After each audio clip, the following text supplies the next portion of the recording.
சேலத்தில் கலைஞருடைய திருவுருவ பெயிண்ட் ஊற்றிருக்காங்க மர்ம நபர்கள், சேலத்தில் ஊற்றிருக்காங்க சார். எதிர்ப்பு அந்த மூலிமா அவங்க தெரிவிக்கிறாங்களா? எதிர்ப்பு இல்லை, சமூக விரோத செயல்கள். அமைதி தவழ்கின்ற இந்த நாட்டில் ஏதாவது ஒரு வகையில் வன்முறையை விதைக்க வேண்டும் என்று நினைக்கின்றார்கள். இனத்தால், மொழியால், மதத்தால் மக்களை பிளவுபடுத்த நினைத்தவர்களுடைய சூழ்ச்சிகள் வேறறுக்கப்படுகின்றன. இது போன்ற நிகழ்வுகளால் அமைதியை குலைக்க முற்படுகின்றார்கள். மாண்புமிகு தமிழக முதல்வர் அவர்களை பொறுத்தளவில் நிதானமாக முடிவுகளை எடுக்கக்கூடியவர், அதே நேரத்தில் தீர்க்கமான முடிவுகளை எடுக்கக்கூடியவர். இது போன்ற செயல்கள் எங்காவது முளைக்குமானால் சமுதாயத்தில் அமைதிக்கு பங்கம் விளைவிக்கின்ற சக்திகள் எதுவாக இருந்தாலும் அவற்றை மாண்புமிகு தமிழக முதல்வர் அவர்கள் இரும்பு கரம் கொண்டு அகற்றுவார்.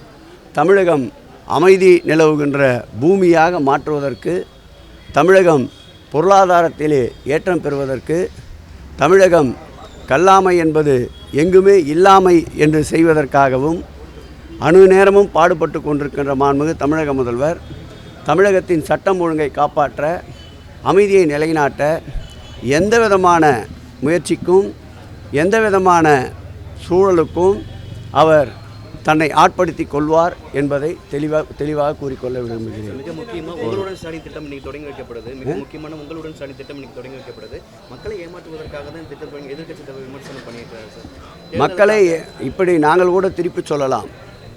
இவ்வளோ நாள் அமைதியாக இருந்துவிட்டு இப்பொழுதே மக்கள் பிரச்சாரத்தை அவர் தொடங்கி இருக்கின்றார். இதை மக்களை ஏமாற்றுவதற்கான ஒரு சூழல் என்று கூட எடுத்துக்கொள்ளலாம். ஆட்சியிலே இருக்கின்ற முதலமைச்சர் அவர்கள் ஆட்சி பொறுப்பை ஏற்ற நாளிலிருந்து பல்வேறு புதிய திட்டங்களை கொண்டு வந்து கொண்டிருக்கின்றார்.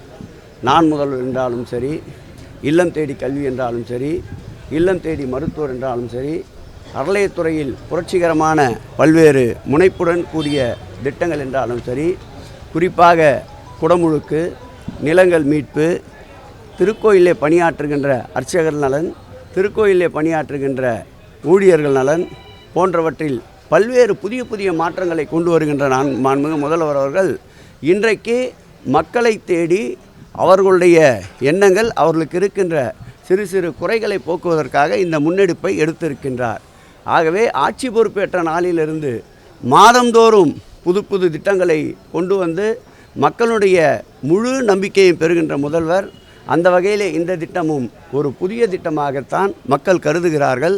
ஏமாற்றுபவர்கள்தான் ஏமாற்றத்தை பற்றி பேசி கொண்டிருக்கின்றார்கள்.